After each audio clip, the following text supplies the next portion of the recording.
வணக்கம், welcome to orange candy. நம்ம இன்றைக்கி பார்க்க போகிற ரெசிபி சாம்பார் சாதம். இது ஒரு 1 pot ரெசிபி.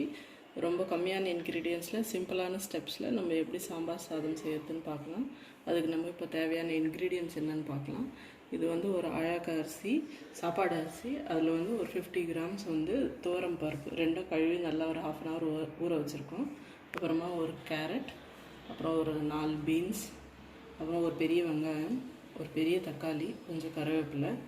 அப்புறமா இப்போ தாளிக்கிறதுக்கு கடுகு, சீரகம், உளுத்தம்பருப்பு, கடலைப்பருப்பு, பெருங்காயம், அப்புறம் குழம்பு மிளகாத்தூள். உங்கள்கிட்ட குழம்பு மிளகாத்தூள் இல்லைன்னா நீங்கள் 2 ஸ்பூன் சாம்பார் தூள், அதாவது எந்த கம்பெனி சாம்பார் பவுடர் இருந்தாலும் நீங்கள் யூஸ் பண்ணிக்கலாம்.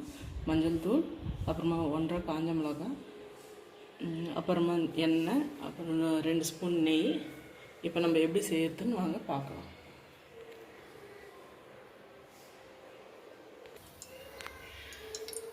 இப்போ நம்ம ஒரு குக்கரில் கொஞ்சம் 2 ஸ்பூன் எண்ணெய் விட்டாச்சு. இப்போ அதுக்கு நம்ம தாளிக்கிறதுக்கு கடுகு, சீரகம் ஆட் பண்ணிடலாம்.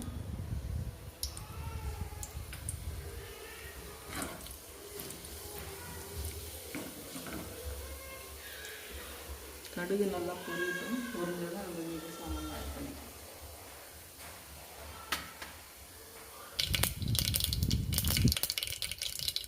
கடுகு பொரிஞ்சிச்சு. நம்ம அதில் உளுத்தம் பருப்பு, கடலைப்பருப்பு,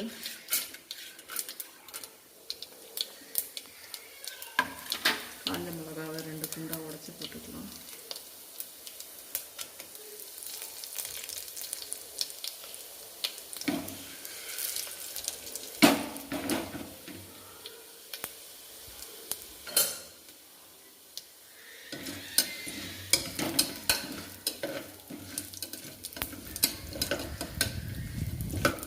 கொஞ்சம் செவந்தோன்னா நம்ம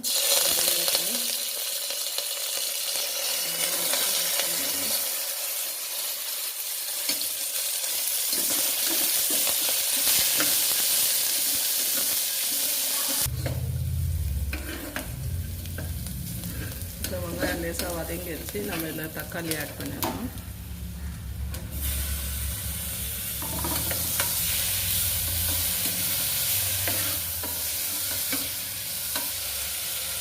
அது கூடவே நம்ம நறுக்கி வச்ச பீன்ஸ், கேரட் ஆட் பண்ணிடலாம்.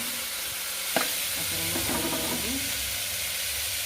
நம்ம வச்சுருக்க சாம்பார் பொடி, மஞ்சள் தூள், பெருங்காயம் தூள் எல்லாத்தையுமே ஆட் பண்ணிடலாம்.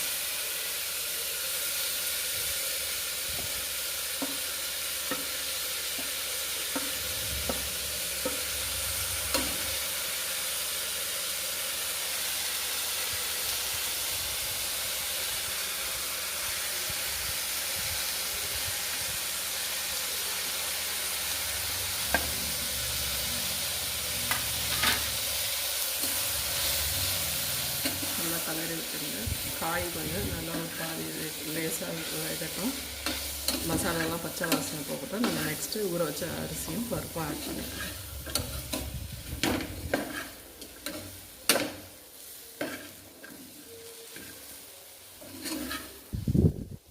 இப்போ நம்ம போட்ட மசாலாலாம் பச்சை வாசனை போயிடுச்சு. நம்ம அதில் அரிசியும் பருப்பும் ஆட் பண்ணிடலாம்.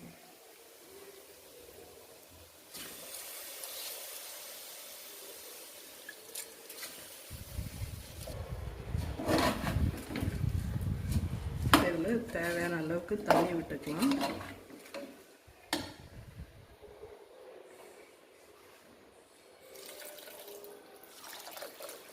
இதுக்கு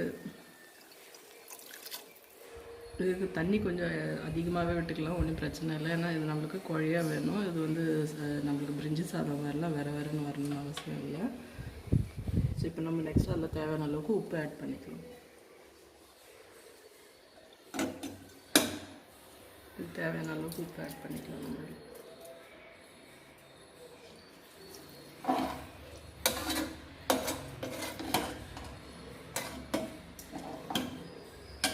இப்போ நம்ம அது மூடி போட்டு மூடிடலாம். ஒரு விசில் வர வரைக்கும் அது வேகட்டும் மீடியம் ஃப்ளேமில்.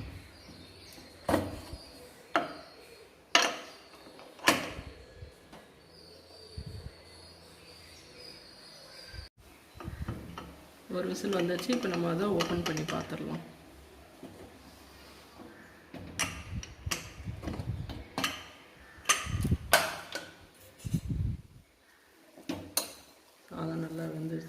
அதை குழச்சி விட்டுறலாம்.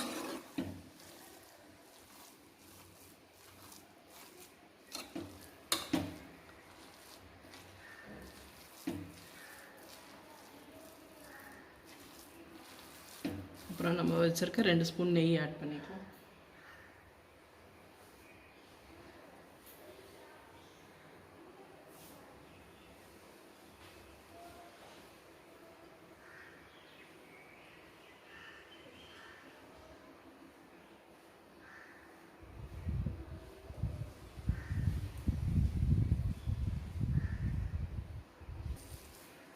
அவ்வளோதாங்க.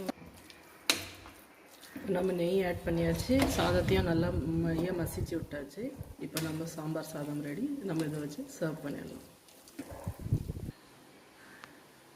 இப்போ நம்ம சுவையான சூடான சாம்பார் சாதம் ரெடி. இதை நம்ம சைடில் தொட்டுக்கிறதுக்கு ஊறுகாய் அப்புறம் அப்பளம் வச்சு சாப்பிட்டா ரொம்ப டேஸ்ட்டாக இருக்கும். கண்டிப்பாக ட்ரை பண்ணி பாருங்கள். சூடாக சாப்பிட்டா நல்லாயிருக்கும். சாப்பிட்டு எப்படி இருக்குதுன்னு, செஞ்சு சாப்பிட்டு எப்படி இருக்குதுன்னு கமெண்ட்ஸில் சொல்லுங்கள். உங்களுக்கு இந்த வீடியோ பிடிச்சிருந்தா லைக் பண்ணுங்கள், ஷேர் பண்ணுங்கள். ஆரஞ்சு கேண்டிக்கு சப்ஸ்கிரைப் பண்ணுங்கள். நன்றி, வணக்கம்.